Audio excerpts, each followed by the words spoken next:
तर ही थेट दृश्य आपण सध्या पाहतोय पुण्यामधून. पुण्यामध्ये आज पहिल्या बाजीराव पेशव्यांच्या अश्वारूढ पुतळ्याचं उद्घाटन हे केंद्रीय गृहमंत्री अमित शाह यांच्या हस्ते पार पडतंय आणि यासाठी आता केंद्रीय गृहमंत्री अमित शाह त्याचबरोबर राज्याचे मुख्यमंत्री देवेंद्र फडणवीस, उपमुख्यमंत्री अजित पवार, उपमुख्यमंत्री एकनाथ शिंदे, केंद्रीय मंत्री मुरलीधर मोहोळ या ठिकाणी दाखल झाल्याचं सुद्धा पाहायला मिळतंय।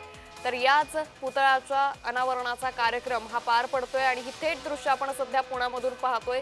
पुण्यामध्ये केंद्रीय गृहमंत्री अमित शाह यांचा आज पुणे दौरा आहे आणि त्यासाठी आता केंद्रीय गृहमंत्री अमित शाह हे या व्यासपीठावरती दाखल झालेले आहेत। खरं तर आज अमित शाह यांचा मोठ्या प्रमाणात हा पुणे दौरा आयोजित करण्यात आलेला आहे। विविध कार्यक्रमांना अमित शाह हे उपस्थित राहतील आणि त्यातच आता पहिले बाजीराव यांचा अश्वारूढ पुतळा एनडीएमध्ये साकारण्यात आलेला आहे आणि याच पुतळ्याच्या उद्घाटनासाठी आता अमित शाह या ठिकाणी दाखल झालेले। अगदी काही वेळातच अमित शाह हे पुणेकरांना राज्यवासियांना संबोधित करतील आणि आज ते नेमकं काय बोलणार याकडे देखील सगळ्यांचं लक्ष लागलेलं आहे। खरं तर स्थानिक स्वराज्य संस्थांच्या निवडणुकांची चाहूल आता सर्व पक्षांना लागू लागली आहे। यातच पक्षांमधील पक्षप्रवेशाच्या संख्या देखील वाढू लागल्या आहेत। राजकीय समीकरणातनं सध्या बदलताना दिसून येत आहेत। यातच आता उद्या ठाकरे गट आणि मनसेचा विजय मेळावा हा पार पडणार आहे आणि त्यापूर्वी आता केंद्रीय गृहमंत्री हे महाराष्ट्र दौऱ्यावर आहेत।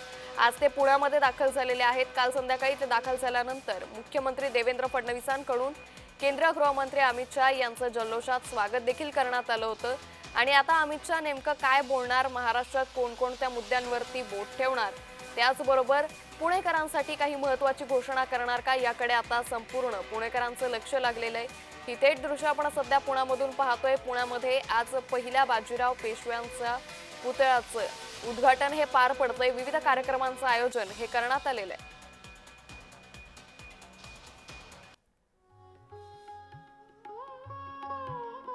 त्यानंतर कुंदन कुमार साठे यांनाशी विनंती आहे, महाराष्ट्र राज्य उच्च व तंत्र शिक्षण मंत्री माननीय चंद्रकांतदादा पाटील यांना सन्मानित करावे।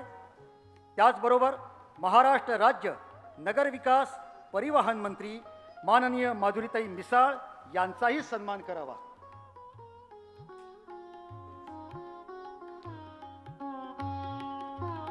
माननीय कुंदनजी यांना विनंती आहे की राज्यसभा खासदार मेधाताई कुलकर्णी यांना पुष्पगुच्छ देऊन सन्मानित करण्यात यावे।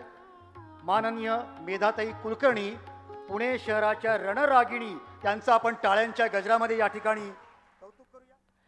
तर या संदर्भात अधिक माहिती घेऊयात आमचे प्रतिनिधी रोहन कदम यांच्याकडून। रोहन, आता केंद्रीय गृहमंत्री अमित शाह यांच्या उपस्थितीमध्ये या कार्यक्रमाला सुरुवात झाली आहे, काय अधिक अपडेट? अंकिता, अगदी बरोबर आहे। काही मिनिटांपूर्वी केंद्रीय गृहमंत्री अमित शहा जे आहेत ते मंचावरती आलेले आहेत आणि आता या सगळ्यांचा सत्कार जो आहे तो केला जातोय।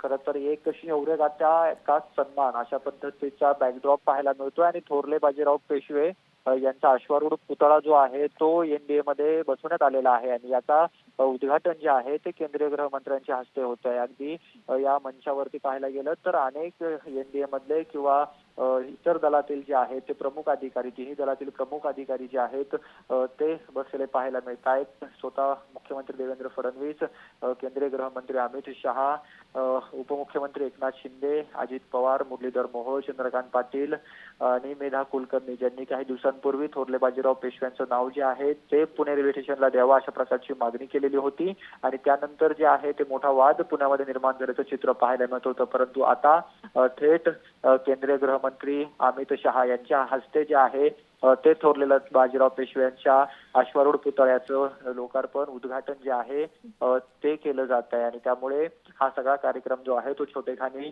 कार्यक्रम पुण्यातील खडकवासल्यामधील एनडीए मध्ये जो आहे तो केला जातोय। परंतु सगळ्यात महत्वाची बाब म्हणजे या कार्यक्रमामध्ये जे आहेत ते मस्तानी यांच्या वंशजांनी बहिष्कार टाकल्याची देखील वृत्त जे आहे ते आता काही वेळांपूर्वी मिळतंय, कारण का त्यांना या कार्यक्रमाचं निमंत्रण जे आहे ते उशिरा देण्यात आलं आणि निमंत्रण केव्हा देण्यात आलं आणि मंचावरती त्यांना बसता येणार नाही, तुम्हाला खाली बसावं लागेल, अशा प्रकारचं सांगण्यात आलं आयोजकांकडून.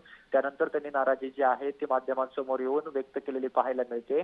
कारण इतर वंशजांना जर का वर बसवत असेल, पुण्यातील वंशजांना जर वर बसवलं जात असेल, तर मस्तानी यांचे वंशज असणाऱ्यांना खाली का, असा प्रश्न जो आहे तो त्यांनी विचारलेला आहे. त्यामुळे त्यांनी या कार्यक्रमावरती बहिष्कार टाकलेला आहे.